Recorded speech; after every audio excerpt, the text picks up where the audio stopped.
ನಮಸ್ತೆ ಸ್ನೇಹಿತರೆ, ನಾನು ನಿಮ್ಮ ರೇಖಾ ಕನ್ನಡತಿ. ನನ್ನ ಈ ಚಾನಲ್ಗೆ ನಿಮ್ಮೆಲ್ರಿಗೂ ಸ್ವಾಗತ. ಈಗಾಗಲೇ ನೀವು ಕಾದಂಬರಿನ ಕೇಳ್ತಾ ಇದ್ದೀರಾ. ಪ್ರತಿ ಅಧ್ಯಾಯಗಳು ನಿಮಗೆ ಖಂಡಿತ ಕುತೂಹಲ ಉಂಟು ಮಾಡ್ತಾ ಇದೆ ಅಲ್ವಾ? ಅದರಲ್ಲೂ ಶಾಲಿನಿ ಟೀಚರ್ ಒಂದು ಪಾತ್ರ ನಮ್ಮನ್ನೆಲ್ಲ ಪ್ರತಿದಿನ ಆಕರ್ಷಿಸ್ತಾ ಇದೆ. ಏನಾಗುತ್ತೆ ಅವ್ರ ಜೀವನದಲ್ಲಿ ಅನ್ನೋ ಕುತೂಹಲ ದಿನದಿಂದ ದಿನಕ್ಕೆ ಹೆಚ್ಚಾಗ್ತಿದೆ ಅಲ್ವಾ ಸ್ನೇಹಿತರೆ? ಹಾಗಿದ್ರೆ ಇವತ್ತು ಮುಂದಿನ ಒಂದು ಭಾಗ, ಅಂದರೆ ಶಾಲಿನಿ ಟೀಚರ್ ಡೈರಿಯಲ್ಲಿರ್ತಕ್ಕಂತಹ ಮುಂದಿನ ಭಾಗ ಅಂತೂ ಆಟಕ್ಕೆ ಆಯ್ಕೆಯಾದೆ. ನೋಡಿ, ಈಗಾಗಲೇ ನೀವು ಹಿಂದಿನ ಒಂದು ವಿಡಿಯೋದಲ್ಲಿ ನೋಡಿದ್ದೀರಾ. ಅವಳು ಆಟಕ್ಕೆ ಯಾವ ರೀತಿಯಾಗಿ ತನ್ನನ್ನು ತಾನು ತೊಡಗಿಸ್ಕೋತಾ ಇದ್ದಾಳೆ, ಯಾವ ರೀತಿ ಪ್ರಿಪ್ರೇಷನ್ ಮಾಡ್ಕೋತಾ ಇದ್ದಾಳೆ, ಹೇಗೆ ಪ್ರತಿದಿನ ವಾಕಿಂಗು, ಜಾಗಿಂಗು ಮತ್ತು ಆ ಖೋಖೋ ಆಟಕ್ಕೆ ಬೇಕಾದಂತಹ ತಂತ್ರಗಳನ್ನು ಅಳವಡಿಸ್ಕೊಳ್ತಾ ಇದ್ದಾಳೆ ಅನ್ನೋದನ್ನು ನೀವೆಲ್ಲ ಕೇಳಿದ್ದೀರಾ. ಹಾಗಿದ್ರೆ ಮುಂದಿನ ಭಾಗ ಪ್ರಾರಂಭ ಮಾಡೋಣ ಸ್ನೇಹಿತರೆ. ಅವಳ ಅಂದರೆ ಶಾಲಿನಿ ಟೀಚರ್ ಡೈರಿನ ಓದ್ತಾ ಇರೋ ಮಕ್ಕಳು ಹಮೀದಾ, ಕಸ್ತೂರಿ, ಮೇರಿ ಇವರಿಗೆಲ್ಲ ಡೈರಿಯಲ್ಲಿನ ಬರಹದ ಬಗ್ಗೆ ಬಹಳಷ್ಟು ಕುತೂಹಲ ಹೆಚ್ಚಾಗಿತ್ತು. ರೇಷ್ಮಾ ಓದುವಾಗ ಉಳಿದವರು ಕಣ್ಣರಳಿಸಿ ಅವಳ ಕಣ್ಣು, ತುಟಿಗಳ ಚಲನೆ, ಮುಖದ ಹಾವಭಾವ ಗಮನಿಸುತ್ತಿದ್ದರು. ರೇಷ್ಮಾ ಮತ್ತೆ ಓದುವುದನ್ನು ಮುಂದುವರಿಸಿದಳು. ಮೊದಲೇ ನನ್ನದು ತೆಳ್ಳಗಿನ ಶರೀರ. ಜಿಂಕೆಯಂತೆ ಓಡುವುದನ್ನು, ಹಾರುವುದನ್ನು ಕಲಿತೆ. ಎದುರಾಳಿ ಆಟಗಾರರನ್ನು ಮುಟ್ಟಲು ಬಂದಾಗ ಅವರ ದಿಕ್ಕು ತಪ್ಪಿಸುವ ತಂತ್ರ ಅರಿತೆ. ಹೀಗೆ ಸದ್ದಿಲ್ಲದೆ ಎಲ್ಲ ಪಟ್ಟುಗಳನ್ನು ತಿಳಿದುಕೊಂಡೆ. ಅದಕ್ಕೆ ಶ್ವೇತಾ ಅಕ್ಕನ ತರಬೇತಿ ಎನ್ನಬೇಕು. ಅವಳಿಗೆ ನಾನೆಂದರೆ ತುಂಬ ಇಷ್ಟ. ನೋಡಿ ಸ್ನೇಹಿತರೆ, ಇಲ್ಲಿ ಮಕ್ಕಳೆಲ್ಲ ಡೈರಿನ ಓದ್ತಾ ಇದ್ದಾರೆ. ಇಲ್ಲಿ ಶಾಲಿನಿ ಟೀಚರ್ ಹೇಳ್ತಾ ಇದ್ದಾರೆ, ಅವರು ಪ್ರತಿದಿನ ಆ ಖೋಖೋ ಆಟದ ಒಂದು ತಂತ್ರಗಳನ್ನು ನೋಡ್ತಾ ನೋಡ್ತಾ ನೋಡ್ತಾ ಚೆನ್ನಾಗಿ ಅಬ್ಸರ್ವೇಷನ್ ಮಾಡ್ತಾ ಇದ್ಲು. ಅದರಲ್ಲಿರ್ತಕ್ಕಂಥ ಪ್ರತಿಯೊಂದು ತಂತ್ರಗಳನ್ನು ತನ್ನ ತಲೆಯಲ್ಲಿ ಇಟ್ಕೋತಾ ಹೋದ್ಲು. ಅಷ್ಟೇ ಅಲ್ಲ, ಶ್ವೇತಾ ಕೂಡ ಅವಳಿಗೆ ತುಂಬ ಚೆನ್ನಾಗಿ ತರಬೇತಿನ ಕೊಡ್ತಾಳೆ. ಅಂದರೆ ಆ ಆಟದಲ್ಲಿ ಬೇಕಾದಂಥ ಎಲ್ಲ ವಿಚಾರಗಳನ್ನು ಅವಳಿಗೆ ತಿಳಿಸ್ಕೊಡ್ತಾಳೆ. ಶ್ವೇತಾಗೆ ಶಾಲಿನಿ ಅಂದರೆ ತುಂಬ ಇಷ್ಟ ಆಗ್ತಾಳೆ. ಯಾಕೆಂದರೆ ಶಾಲಿನಿ ತುಂಬ ಆಸಕ್ತಿಯಿಂದ ವಿಚಾರಗಳನ್ನ ತಿಳ್ಕೊತಾ ಇದ್ಲು. ಅದಕ್ಕೆ ಶಾಲಿನಿ ಹೇಳ್ತಾಳೆ, ನೀನು ತುಂಬ ಪ್ರೀತಿಯಿಂದ ಕೇಳುತ್ತೀಯ, ಅದಕ್ಕೆ ನನಗೆ ಗೊತ್ತಿದ್ದಷ್ಟು ಹೇಳಬೇಕು ಅನ್ನಿಸ್ತು, ಹಾಗಾಗಿ ನಿನಗೆಲ್ಲ ಹೇಳಿದ್ದೀನಿ. ಇನ್ಮೇಲೆ ನಿನಗೆ ಈ ಆಟನ ಪ್ರಾಕ್ಟೀಸ್ ಮಾಡೋದೊಂದೇ ಬಾಕಿ ಇರೋದು ಅಂತ ಹೇಳಿದಾಗ ಇವಳು ಅಂದರೆ ಶಾಲಿನಿ ಆಯಿತು ಅಂತ ತಲೆ ಅಲ್ಲಾಡಿಸ್ತಾಳೆ. ನೋಡಿ, ಈ ರೀತಿ ಇವಳು ಅಂದರೆ ಪ್ರತಿದಿನ ವಾಕಿಂಗ್ ಮಾಡಿದ್ದು, ಜಾಗಿಂಗ್ ಮಾಡಿದ್ದು, ಆ ಗೇಮ್ನ ಪ್ರಾಕ್ಟೀಸ್ ಮಾಡಿರೋದ್ರಿಂದ ಒಂದು ರೀತಿಯಿಂದ ಶಾಲಿನಿ ಆರೋಗ್ಯ ಸುಧಾರಿಸ್ತಾ ಹೋಗುತ್ತೆ. ಅಂದರೆ ಸಣ್ಣ ಪುಟ್ಟ ನೆಗಡಿ, ಕೆಮ್ಮು, ತಲೆನೋವು, ಸುಸ್ತು, ಈ ಥರ ಸಣ್ಣ ಪುಟ್ಟ ಕಾಯಿಲೆಗಳೆಲ್ಲ ಕಡಿಮೆ ಆಗ್ತಾ ಹೋಯಿತು. ಅದಕ್ಕೆ ಅಲ್ವಾ ಯೋಗ ಅನ್ನೋದು ನಮ್ಮ ಆರೋಗ್ಯಕ್ಕೆ ತುಂಬ ಮುಖ್ಯವಾದಂತಹ ಕೆಲಸ ಮಾಡುತ್ತೆ. ನಾವು ಪ್ರತಿದಿನ ಸ್ವಲ್ಪ ಮಟ್ಟಿಗಾದ್ರೂ ಎಕ್ಸಸೈಸ್ಗಳನ್ನು ಮಾಡಿದ್ರೆ ಆರೋಗ್ಯವೇ ಭಾಗ್ಯ ಅನ್ನೋ ಗಾದೆ ಮಾತು ಸತ್ಯ ಆಗುತ್ತೆ ಅಲ್ವಾ ಸ್ನೇಹಿತರೆ? ಅಬ್ಬಾ, ಟೀಚರದ್ದು ಅದೆಂತಹ ಆಟ ಇದ್ದರೆ ಹೀಗಿರಬೇಕು ಎಂದು ಮೇರಿ ಗುಣಗಿದಳು. ಉಳಿದವರು ಇವಳ ಮಾತಿಗೆ ಸಿಟ್ಟಾದರು. ರೇಷ್ಮಾಳ ಡೈರಿಯ ಓದು ಮುಂದುವರಿಯಿತು. ಮಧ್ಯೆ ಮಧ್ಯೆ ಮಾತಾಡಿದ ತಕ್ಷಣ ಮಕ್ಕಳಿಗೆ ತುಂಬ ಇರಿಟೇಟ್ ಆಗ್ತಾಯಿತ್ತು. ಯಾಕೆಂದರೆ ಆ ಕುತೂಹಲ ಎಲ್ಲಿ ಹೋಗ್ಬಿಡುತ್ತೋ ಅಂತ. ಆ ಮಕ್ಕಳಿಗೆ ಎಷ್ಟು ಕುತೂಹಲ ಅಂದರೆ ಒಂದು ಕ್ಷಣನೂ ವೇಸ್ಟ್ ಮಾಡಬಾರ್ದು. ರೇಷ್ಮಾ ಓದ್ತಾ ಇರಬೇಕು, ನಾವು ಕೇಳ್ತಾ ಇರಬೇಕು. ಮತ್ತೆ ಮತ್ತೆ ಯಾರಾದರೂ ಮಾತಾಡಿದ ತಕ್ಷಣ ಎಲ್ರಿಗೂ ಕೋಪ ಬಂದುಬಿಡುತ್ತೆ. ಇಲ್ಲೂ ಹಾಗೆ ಆಗುತ್ತೆ. ಮತ್ತು ರೇಷ್ಮಾ ಕಂಟಿನ್ಯೂ ಮಾಡ್ತಾಳೆ. ಅದೊಂದು ದಿನ ಸಂಜೆ ನಾನು ಆಟದ ಮೈದಾನಕ್ಕೆ ಹೋದೆ. ಗೆಳತಿಯರ ಆಟದ ಗತಿಯನ್ನು ನೋಡುತ್ತಿದ್ದೆ. ಶಿವಾನಂದ್ ಸರ್ ವಿಷಲ್ ಹಾಕುತ್ತಾ ಆಟ ಆಡಿಸುತ್ತಿದ್ದರು. ಆಟಗಾರರು ಅಂಕಣದ ಸುತ್ತೆಲ್ಲ ಓಡಾಡುತ್ತಿದ್ದರು. ಅರೆ, ನೋಡುತ್ತಿದ್ದಂತೆ ಎಲ್ಲರೂ ಔಟ್ ಆದರು. ಆಗ ಶಿವಾನಂದ್ ಸರ್ಗೆ ಬೇಜಾರಾಯಿತು. ಅವರ ಗಮನ ನನ್ನ ಕಡೆ ತಿರುಗಿತು. ನೀನು ಓಡುತ್ತೀಯಾ? ನನ್ನನ್ನು ಕೇಳಿದಾಗ ಹ್ಞೂ ಎಂದು ಹಕ್ಕಿಯಂತೆ ಹಾರಿದೆ. ನೋಡಿ, ಅದೇನೋ ಹೇಳ್ತಾರಲ್ಲ, ರೋಗಿ ಬಯಸಿದ್ದು ಹಾಲು ಅನ್ನ, ವೈದ್ಯ ಹೇಳಿದ್ದು ಹಾಲು ಅನ್ನ ಅಂದ ಹಾಗೆ ಶಾಲಿನಿ ಏನಕ್ಕೋಸ್ಕರ ಇಷ್ಟು ದಿನ ಕಾಯ್ತಾ ಇದ್ಲೋ ಆ ಟೈಮ್ ಬಂದುಬಿಡ್ತು. ತಕ್ಷಣ ಆ ಸಂದರ್ಭನ ಅವಳು ಎಷ್ಟು ಚೆನ್ನಾಗಿ ಸದುಪಯೋಗ ಪಡಿಸ್ಕೋತಾಳೆ ಅಂದರೆ ಅವಳು ಆಟದಲ್ಲಿ ತನ್ನನ್ನು ತಾನು ತೋರಿಸ್ಕೋಬೇಕಾಗಿತ್ತು. ನಾನು ಚೆನ್ನಾಗಿ ಆಡ್ತೀನಿ ಅಂತ ತೋರಿಸ್ಕೊಳೋದಕ್ಕೆ ಒಂದು ಅವಕಾಶಕ್ಕೋಸ್ಕರ ಕಾಯ್ತಾ ಇದ್ಲು. ಆ ಆಟದಲ್ಲಿ ಎಲ್ಲರೂ ಬೇಗ ಔಟ್ ಆಗಿಬಿಡ್ತಾರೆ.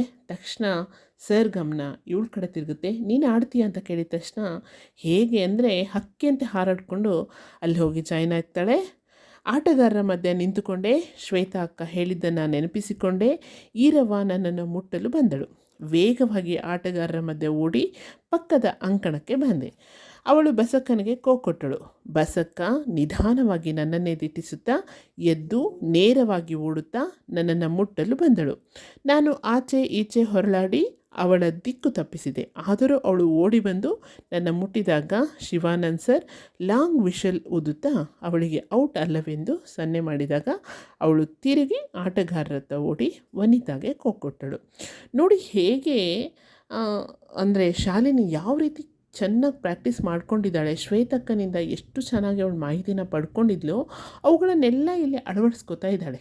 ಯಾವ ರೀತಿ ತಪ್ಪಿಸ್ಕೋಬೇಕು ಎದುರಾಳಿಯಿಂದ, ಯಾವ ರೀತಿ ಓಡಬೇಕು, ಪ್ರತಿಯೊಂದು ತಂತ್ರಗಳನ್ನು ಅವಳು ಎಷ್ಟು ನೀಟಾಗಿ ಅಳವಡಿಸ್ಕೊಂಡಿದ್ದಾಳೆ. ಎಷ್ಟು ಅವಳಲ್ಲಿ ಏಕಾಗ್ರತೆ ಇದೆ ಅನ್ನೋದನ್ನು ನಾವು ಇಲ್ಲಿ ತಿಳ್ಕೊಬೇಕಾಗುತ್ತೆ ಸ್ನೇಹಿತರೆ. ಯಾಕೆಂದರೆ ಯಾವುದೇ ಒಂದನ್ನು ನಾವು ಕಲಿಬೇಕಾದ್ರೆ ನಮ್ಮಲ್ಲಿ ಮೊದಲು ಏಕಾಗ್ರತೆ ಬೇಕು. ನಮ್ಮ ಹತ್ರ ಏಕಾಗ್ರತೆ ಇಲ್ಲ ಅಂದಾಗ ನಾವು ಏನನ್ನೂ ಕಲಿಯೋಕ್ಕೆ ಸಾಧ್ಯನೇ ಇಲ್ಲ. ಯಾವುದೇ ವಿಷಯದಾಗಲಾಗಲಿ, ಪಾಠಗಳಲ್ಲಾಗಲಿ, ಓದುಗಳಲ್ಲಾಗಲಿ, ಆಟಗಳಲ್ಲಾಗಲಿ, ಎಂಥದೇ ವಿಷಯ ಆಗಲಿ ಅದರಲ್ಲಿ ನಮಗೆ ಆಸಕ್ತಿ ಇದ್ದರೆ ಮಾತ್ರ, ಕಾನ್ಸಂಟ್ರೇಷನ್ ಇದ್ದರೆ ಮಾತ್ರ ನಾವು ಅದಕ್ಕೆ ಗೆಲುವು ಸಾಧಿಸೋಕ್ಕೆ ಸಾಧ್ಯ. ಇಲ್ಲೂ ಹಾಗೆ ಶಾಲಿನಿ ಅಷ್ಟು ಆಸಕ್ತಿಯಿಂದ ಅಷ್ಟು ಕಾನ್ಸಂಟ್ರೇಷನ್ ಮಾಡಿ ಅವಳು ಆ ಪ್ರತಿಯೊಂದು ತಂತ್ರಗಳನ್ನು ತಾನು ಅಲ್ಲಿ ಉಪಯೋಗಿಸ್ಕೋತಾ ಇದ್ದಾಳೆ. ವನಿತಾ ವೇಗವಾಗಿ ಓಡುತ್ತಾ ಬರತೊಡಗಿದಳು. ನಾನು ವೇಗವಾಗಿ ಓಡುತ್ತಾ ಕಂಬಗಳನ್ನು ಸುತ್ತು ಹೊಡೆದೆ. ಹಿಂದಿನಿಂದ ಅವಳು ಬಂದು ಕಂಬವನ್ನು ಹಿಡಿದು ಕೈ ಚಾಚಿ ಮುಟ್ಟಲು ಪ್ರಯತ್ನಿಸಿದರೂ ನಾನು ತಪ್ಪಿಸಿಕೊಂಡೆ. 1-2 ಮೈನಸ್ ಆದವು. 5 ನಿಮಿಷ ತಪ್ಪಿಸಿದಾಗ ಎಲ್ಲರಿಂದ ಚಪ್ಪಾಳೆ ಬಂತು. ಸಮಯ ಆಯಿತು. ಆಟ ನಿಲ್ಲಿಸಿದರು. ಎಲ್ಲರೂ ಮನೆಗೆ ಹೊರಟರು. ಶಿವಾನಂದ್ ಸರ್ಗೆ ಆಶ್ಚರ್ಯ ಆಗಿತ್ತು. ನೋಡಿ, ಆವಾಗಲೇ ಟೈಮ್ ಆಗಿಬಿಟ್ಟಿತ್ತು. ಆದ್ರೂ ಶಾಲಿನಿ 5 ನಿಮಿಷ ಓಡ್ತಾಳೆ, ಎಷ್ಟು ಚೆನ್ನಾಗಿ ತಪ್ಪಿಸ್ಕೋತಾಳೆ ಅನ್ನೋದನ್ನು ನೋಡಿದರೆ ಎಲ್ರಿಗೂ ಖುಷಿಯಾಗಿ ಎಲ್ಲರೂ ಕ್ಲಾಪ್ಸ್ ಹಾಕ್ತಾರೆ. ಶಿವಾನಂದ್ ಸರ್ಗೂ ಕೂಡ ಆಶ್ಚರ್ಯ ಆಗುತ್ತೆ. ಯಾಕೆಂದರೆ ಯಾವತ್ತೂ ಆಡದೇ ಇರೋ ಹುಡುಗಿ ಇವತ್ತು ಇಷ್ಟು ಚೆನ್ನಾಗಿ ಆಡ್ತಾ ಇದ್ದಾಳೆ, ಇಷ್ಟು ಚೆನ್ನಾಗಿ ಓಡ್ತಾ ಇದ್ದಾಳೆ, ತಪ್ಪಿಸ್ಕೋತಾ ಇದ್ದಾಳೆ. ನಿಜವಾಗ್ಲೂ ಅವಳಿಗೆ ಆಡಿರ್ತಕ್ಕಂಥ ರೀತಿ ಸರ್ಗೆ ತುಂಬ ಖುಷಿಯಾಗುತ್ತೆ. ಅರೇ ಶಾಲಿನಿ, ನೀನು ತುಂಬ ಚೆನ್ನಾಗಿ ಓಡುತ್ತೀಯಾ, ಮತ್ತು ತಪ್ಪಿಸಿಕೊಳ್ಳುವ ಬಗ್ಗೆ ನೀನು ತುಂಬ ತಿಳಿದುಕೊಂಡಿದ್ದೀಯಾ. ಬೇಷ್, ನಾಳೆಯಿಂದ ನೀನು ಬೆಳಗ್ಗೆ ಇಲ್ಲಿಗೆ ಬೇಗ ಬಾ.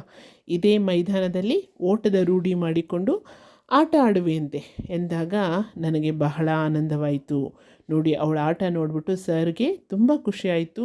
ಶಿವಾನಂದ್ ಸರ್, ಬೆಳಗ್ಗೆನೇ ಬಂದುಬಿಡು, ನೀನು ಪ್ರಾಕ್ಟೀಸ್ ತಗೋ, ಇನ್ನು ನಿನ್ನ ಫ್ರೆಂಡ್ಸ್ ಜೊತೆ ಎಲ್ಲ ಸೇರಿಕೊಂಡು ಈ ಆಟದಲ್ಲಿ ಇನ್ನೂ ಚೆನ್ನಾಗಿ ನೀನು ಆಟನ ರೂಢಿ ಮಾಡ್ಕೋ ಅಂತ ಹೇಳಿದಾಗ ಅವಳಿಗಂತೂ ಸ್ವರ್ಗ ಮೂರೆಗೇಣು ಅನ್ನೋ ಹಾಗಾಗಿತ್ತು. ಉಳಿದ ಗೆಳತಿಯರು ನೀನು ಚೆನ್ನಾಗಿ ಆಡಿದೆ ಎಂದರು. ಅಂತೂ ಶಿವಾನಂದ್ ಸರ್ ನನ್ನ ಆಟ ಒಪ್ಪಿಕೊಂಡರಲ್ಲ, ಅಷ್ಟು ಸಾಕು. ಅವಳ ಪ್ರಯತ್ನ ಇವತ್ತು ಫಲಿಸ್ತು ಅಲ್ವಾ ಸ್ನೇಹಿತರೆ. 15 ದಿನಗಳಲ್ಲಿ ಬೆಳಗ್ಗೆ ಸಂಜೆ ದಿನವೂ ಖೋ ಆಟದ ರೂಢಿ ಮಾಡಿದ್ದು. ಮತ್ತೆ ಮತ್ತೆ ಆಟ ಕರಗತ ಮಾಡಿಕೊಳ್ಳಬೇಕು. ಎಲ್ಲರೂ ನನ್ನ ಆಟವನ್ನು ಮೆಚ್ಚಿಕೊಳ್ಳಬೇಕು. ಯಾಕೆ ಹೀಗೆಲ್ಲ ಭಾವನೆಗಳು ನನ್ನ ಮನದಲ್ಲಿ ಮೂಡುತ್ತಿವೆ ಯೋಚಿಸಿದಾಗ ನಗು ಬಂತು. ಓದಿನೊಂದಿಗೆ ಈ ಆಟಕ್ಕೂ ಆಸಕ್ತಿ ನನ್ನಲ್ಲಿ ಬಂದಿದ್ದಕ್ಕೆ ಖುಷಿಯ ಜೊತೆಯಲ್ಲಿ ಅಚ್ಚರಿಯೂ ಆಗಿತ್ತು. ನನ್ನ ಗುರಿಯಲ್ಲಿ ಅರ್ಧ ದಾರಿ ನಡೆದದ್ದಾಗಿದೆ. ಇನ್ನು ಅರ್ಧ ದಾರಿ ಮುಟ್ಟಬೇಕು ಅಷ್ಟೇ. ದೀರ್ಘ ಉಸಿರು ತೆಗೆದುಕೊಂಡೆ. ನೋಡಿ, ಅವಳಲ್ಲಿ ಯಾಕೆ ಈ ಗುರಿ ಬಂತು, ಅಂದರೆ ಈ ಹಠ ಯಾಕೆ ಬಂತು? ನಾನು ಬರೀ ಓದಿನಲ್ಲಷ್ಟೇ ಮುಂದೆ ಇದ್ದೆ. ಆಟದ ಬಗ್ಗೆ ನಾನು ಯಾವತ್ತೂ ಇಂಟ್ರೆಸ್ಟ್ ತೋರಿಸಿದ್ದೇ ಇಲ್ಲ. ಆದರೆ ಇವತ್ತು ನಾನು ಆಡೋ ಆಟಗಳನ್ನು ಎಲ್ಲರೂ ಮೆಚ್ಕೊಳ್ಳೇಬೇಕು ಅನ್ನೋ ಮನಸ್ಥಿತಿ ನಂದಾಗಿದೆ. ನಾನು ಎಲ್ಲದರಲ್ಲೂ ಮುಂದೆ ಬರಬೇಕು ಅನ್ನೋ ಒಂದು ಹಠ ನನ್ನ ಹತ್ರ ಬಂದಿದೆ. ಸೊ ಏನಾದರೂ ಆಗಲಿ, ಇವತ್ತು ನಾನು ಅರ್ಧ ದಾರಿಗೆ ಬಂದಿದ್ದೀನಿ, ಪೂರ್ಣ ದಾರಿ ನಂದಾಗೇ ಆಗುತ್ತೆ ಅನ್ನೋ ಒಂದು ನಿರ್ಧಾರವನ್ನು ಅವಳು ತಗೊಂಡ್ಳು. ಇತ್ತಿತ್ತಲಾಗಿ ಮನೆಯಲ್ಲಿ ಅವ್ವ, ಯಾಕೆ ಶಾಲು ಪುಸ್ತಕಗಳನ್ನು ಓದುತ್ತಿಲ್ಲ, ಅಭ್ಯಾಸ ಕಡಿಮೆ ಆಗಿದೆ, ಹಲವು ಬಾರಿ ಎಚ್ಚರಿಸಿದ್ದಳು. ಅವಳು ಹೇಳುವುದು ಸರಿ ಇತ್ತು. ಆದರೆ ಏನು ಮಾಡೋದು, ಇನ್ನೊಂದಿಷ್ಟು ದಿನ ಮಾತ್ರ ಹೀಗೆ. ಶಿವಾನಂದ್ ಸರ್ ಆಗಾಗ ಗಂಡು ಹುಡುಗರ ಟೀಮಿನೊಂದಿಗೆ ಆಟದ ರೂಢಿ ಮಾಡಿಸಿದರು, ನಮ್ಮಲ್ಲಿ ಧೈರ್ಯ ಬರಲೆಂದು. ನಾನಂತೂ ಆಟದಲ್ಲಿ ಕ್ರೀಡಾಳುಗಳನ್ನು ಮುಟ್ಟುವುದರಲ್ಲಿ ಜೊತೆಗೆ ಅವರಿಂದ ತಪ್ಪಿಸಿಕೊಳ್ಳುವುದರಲ್ಲಿ ಸೈ ಎನಿಸಿಕೊಂಡೆ. ನನ್ನ ಆಟದ ಶೈಲಿಯಿಂದಾಗಿ ಪಾರವ್ವ, ಬಸಕ್ಕ, ವನಿತಾ ಇವರಿಗೆಲ್ಲ ಆಶ್ಚರ್ಯ ಆಯಿತು. ಇವಳು ಪ್ರತಿದಿನ ಆಟ ಆಡೋಕ್ಕೆ ಹೋಗ್ತಾ ಇದ್ಲು. ಜೊತೆಗೆ ಶಿವಾನಂದ್ ಸರ್ ಈ ಹೆಣ್ಮಕ್ಳಿಗೆ ಧೈರ್ಯ ಬರಲಿ ಅಂತ ಗಂಡು ಹುಡುಗರು ಟೀಮಲ್ಲಿ ಕೂಡ ಆಡಿಸ್ತಾ ಇದ್ದರು. ಆದರೆ ಶಾಲಿನಿ ತನ್ನ ಪಟ್ಟುಗಳನ್ನು ಬಿಡದೆ ತನ್ನ ತಂತ್ರಗಳನ್ನು ಉಪಯೋಗಿಸ್ತಾ ಎಲ್ಲರ ಕಡೆಯಿಂದ ಸೈ ಅನ್ನಿಸ್ಕೋತಾ ಇದ್ಲು. ಆ ಖೋ ಆಟದಲ್ಲಿ ಮೊದಲಿಂದ ಪ್ರಾಕ್ಟೀಸ್ ಮಾಡಿರ್ತಕ್ಕಂತಹ ಪಾರವ್ವ, ಬಸಕ್ಕ, ವನಿತಾ ಇವರಿಗೆಲ್ಲ ಇವಳು ಒಂದು ಟ್ರಿಕ್ಸ್ನ ನೋಡಿ ತುಂಬ ಆಶ್ಚರ್ಯ ಆಗ್ತಾ ಇತ್ತು. ಶಿವಾನಂದ್ ಸರ್ಗೆ ಶಾಲಿನಿ ನಮ್ಮ ಟೀಮಿನಲ್ಲಿ ಇರಲಿ ಎಂದು ಒತ್ತಾಯಿಸಿದರು. ಅಂತಿಮವಾಗಿ ಅಂದರೆ ಗ್ರೂಪ್ ಮಟ್ಟದ ಆಟದ ಖೋ ಸ್ಪರ್ಧೆಯಲ್ಲಿ ಭಾಗವಹಿಸುವ ಮಕ್ಕಳ ಪಟ್ಟಿಯಲ್ಲಿ ನನ್ನ ಹೆಸರಿತ್ತು. ಆ ದಿನ ನನಗೆಷ್ಟು ಖುಷಿಯಾಗಿತ್ತು, ವರ್ಣಿಸಲು ಅಸಾಧ್ಯ. ನಂತರದಲ್ಲಿ ಶಾಲಾ ಮಟ್ಟದ ವೈಯಕ್ತಿಕ ಆಟಗಳ ಆಯ್ಕೆ ನಡೆಯಿತು. ನಾನು ಬಾಲಕಿಯರ ವಿಭಾಗದ 100, 200, 400 ಮೀಟರ್ ಓಟದಲ್ಲಿ ಭಾಗವಹಿಸಿದೆ. ಓಟದ ಸ್ಪರ್ಧೆಯಲ್ಲಿದ್ದ ಎಲ್ಲ ಹುಡುಗಿಯರನ್ನು ಹಿಂದಕ್ಕೆ ಹಾಕಿ 3 ಓಟಗಳಲ್ಲಿ ಪ್ರಥಮಳಾಗಿ ಬಂದಾಗ ಎಲ್ಲರಿಗೂ ಆಶ್ಚರ್ಯವೋ ಆಶ್ಚರ್ಯ. ನಾನು ಗ್ರೂಪ್ ಮಟ್ಟದ ವೈಯಕ್ತಿಕ ಓಟದ ಕ್ರೀಡಾಕೂಟಕ್ಕೆ ಆಯ್ಕೆಯಾದೆ. ಇದಕ್ಕೆಲ್ಲ ನಾನು ದಿನಾಲೂ ಓಡಿದ ಓಟದ ರೂಢಿ. ನಾನು ದಿನಾಲು ಅಂದುಕೊಳ್ಳುತ್ತಿದ್ದೆ ಹೀಗೆಯೇ ಆಗಬೇಕೆಂದು. ಅದೇ ರೀತಿ ಮನಸ್ಸು ಮಾಡಿದ್ರೆ ಖಂಡಿತ ನಾವು ಅಂದುಕೊಂಡದ್ದು ಸಾಧ್ಯವಾಗುತ್ತದೆ ಎಂಬುದು ಇದರಿಂದ ಗೊತ್ತಾಯಿತು. ಯಾವುದೇ ಆಗಲಿ ನಾವು ಪ್ರಯತ್ನ ಪಡೆದೇ ನಮಗೆ ಫಲ ಸಿಗಬೇಕು ಅಂದರೆ ಅದು ಸಾಧ್ಯನೇ ಇಲ್ಲ.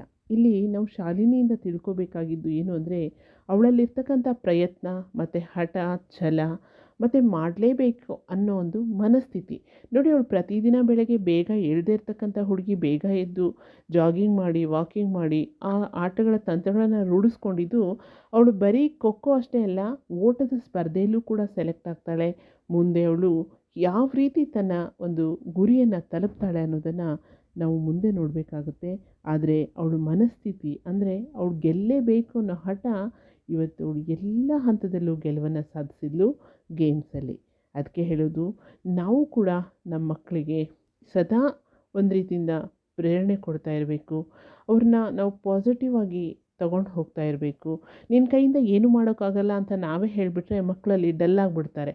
ಸೊ ನಾವು ಯಾವತ್ತೂ ಅವರಿಗೆ ನಿನ್ನ ಕೈಯಿಂದ ಸಾಧ್ಯ, ನೀನು ಇದನ್ನು ಮಾಡೇ ಮಾಡ್ತೀಯಾ ಅಂತ ನಾವು ಹೇಳಿದಾಗ ಖಂಡಿತ ಮಕ್ಕಳು ತಮ್ಮ ಗುರಿನ ಮುಟ್ತಾರೆ. ಏನಂತೀರ ಸ್ನೇಹಿತರೆ? ಹೀಗೆ ಶಾಲಿನಿ ಎಲ್ಲ ಆಟದಲ್ಲೂ ಸೆಲೆಕ್ಟ್ ಆಗ್ತಾಳೆ, ಅಂದರೆ ರನ್ನಿಂಗ್ ರೇಸಲ್ಲಿ ಮತ್ತು ಖೋದಲ್ಲಿ. ಸೊ ಮುಂದೆ ನೋಡಿ, ರುಸ್ತುಮ್ ಸರ್ ಭೇಟಿಯಾದಾಗ, ಭೇಟಿ ಆಟ ಚೆನ್ನಾಗೇ ಆಡು, ಅದರ ಜೊತೆಯಲ್ಲಿ ಓದಿನ ಕಡೆಗೂ ಗಮನ ಹರಿಸು ಎಂದಿದ್ದರು. ಅಪ್ಪ ಏನಾದರೂ ನಿಮಗೆ ಹೇಳಿದ್ದಾರೆಯೇ ಎಂದಾಗ ನಗುತ್ತಾ, ಮನೆಯಲ್ಲಿ ನಿಮ್ಮ ಅವ್ವ ಅಪ್ಪನಿಗೆ ದಿನಾಲು ಸಿಟ್ಟು ಮಾಡುತ್ತಾಳಂತೆ. ಶಾಲು ಬರುತ್ತಾ ಪಾಠ ಓದುವುದು ಕಡಿಮೆಯಾಗಿ ಆಟ ಹೆಚ್ಚಾಗಿದೆ, ತಿಳಿ ಹೇಳಿ ಎಂದಿದ್ದಳಂತೆ. ನಿನ್ನೆ ಸಂಜೆ ಕಮ್ಮಾರ ಶಾಲೆಗೆ ಹೋದಾಗ ಇದನ್ನೆಲ್ಲ ನಿಮ್ಮ ಅಪ್ಪ ಹೇಳ್ದ. ನನ್ನ ಶಾಲು ಹಾಗೇನಿಲ್ಲ, ಬುದ್ಧಿವಂತೆ ಎಂದು ಹೇಳಿದ್ದೇನೆ. ನೀನು ಆಟದ ರೂಢಿ ಮಾಡಿಕೊ. ಈ ಪಂದ್ಯಾವಳಿ ಮುಗಿದ ಮೇಲೆ ಮತ್ತೆ ಪಾಠದ ಕಡೆ ಗಮನ ಕೊಡು ಎಂದರು. ಅಷ್ಟು ಕಾಳಜಿ ಅವರಿಗೆ ನನ್ನ ಮೇಲೆ. ರೇಷ್ಮಾ ಓದು ನಿಲ್ಲಿಸಿ ಡೈರಿಯನ್ನು ಮುಚ್ಚಿದಳು. ಹುಡುಗಿಯರು ಅವಳ ಮುಖವನ್ನು ದಿಟ್ಟಿಸಿದರು. ನೋಡಿ ಸ್ನೇಹಿತರೆ, ಶಾಲಿನಿಯ ಒಂದು ಹಠ, ಶಾಲಿನಿಯ ಒಂದು ಜಿದ್ದಿನಿಂದ ಅವಳು ಆಟಕ್ಕೆ ಆಯ್ಕೆ ಆಗ್ತಾಳೆ. ಈ ಒಂದು ಮೇಲಿನ ಒಂದು ಹೆಡ್ಡಿಂಗ್ ಅಂದರೆ ಇದರ ಟೈಟಲ್ಲೇ ಅವಳ ಆಟಕ್ಕೆ ಆಯ್ಕೆಯಾಗಿದ್ದು. ಯಾವ ರೀತಿ ಆಟಕ್ಕೆ ಆಯ್ಕೆ ಆದಲು ಅನ್ನೋದನ್ನು ನೀವೀಗಾಗಲೇ ಕೇಳಿಸ್ಕೊಂಡ್ರಿ. ಅಂದರೆ ಪ್ರತಿಯೊಬ್ಬ ಮನುಷ್ಯನಲ್ಲೂ ನಾನು ಮಾಡೇ ಮಾಡ್ತೀನಿ ಅನ್ನೋ ಹಠ ಇದ್ದರೆ ಖಂಡಿತ ನಾವು ಅದರಲ್ಲಿ ಜಯಶಾಲಿ ಆಗೇ ಆಗ್ತೀವಿ ಅನ್ನೋದಕ್ಕೆ ನಮ್ಮ ಶಾಲಿನಿ ಟೀಚರೇ ಉದಾಹರಣೆ ಅಲ್ವಾ? ಹಾಗೆಯೇ ರುಸ್ತುಮ್ ಸರ್ಗೂ ಕೂಡ ತುಂಬ ಖುಷಿ ಇತ್ತು. ಆದರೆ ಮನೆಯಲ್ಲಿ ಮಗಳು ಓದ್ತಾ ಇಲ್ಲ ಅಂತ ಅವ್ರ ತಾಯಿ ಕಂಪ್ಲೇಂಟ್ನ ಎಷ್ಟು ಸೂಕ್ಷ್ಮವಾಗಿ ಸರ್ ಶಾಲಿನಿಗೆ ಹೇಳ್ತಾರೆ. ನೀನು ಆಟನೂ ಆಡು, ಓದಿನೂ ಓದು, ನನ್ನ ಶಾಲಿನಿ ಯಾವತ್ತೂ ಜಾಣೆ ಅನ್ನೋದನ್ನು ರುಸ್ತುಮ್ ಸರ್ ಹೇಳ್ತಾರೆ. ನಿಜವಾಗ್ಲೂ ಇಲ್ಲಿ ಎಷ್ಟು ಸಪೋರ್ಟ್ ಮಾಡ್ತಾರೆ ಆ ಹುಡುಗಿಗೆ. ತುಂಬ ಖುಷಿ ಅನಿಸುತ್ತೆ ಅಲ್ವಾ ಸ್ನೇಹಿತರೆ? ಹಾಗಿದ್ರೆ ಮುಂದಿನ ಆಟಗಳಲ್ಲಿ ಶಾಲಿನಿ ಗೆಲ್ತಾಳಾ, ಸೋಲ್ತಾಳಾ? ಅವಳ ಒಂದು ಗ್ರೂಪ್ ಮಟ್ಟದ ಆಟಗಳಲ್ಲಿ ಅವಳ ಪಾತ್ರ ಏನಾಗುತ್ತೆ? ನಿಜವಾಗ್ಲೂ ತುಂಬ ಇಂಟ್ರೆಸ್ಟಿಂಗ್ ಆಗಿದೆ ಸ್ನೇಹಿತರೆ.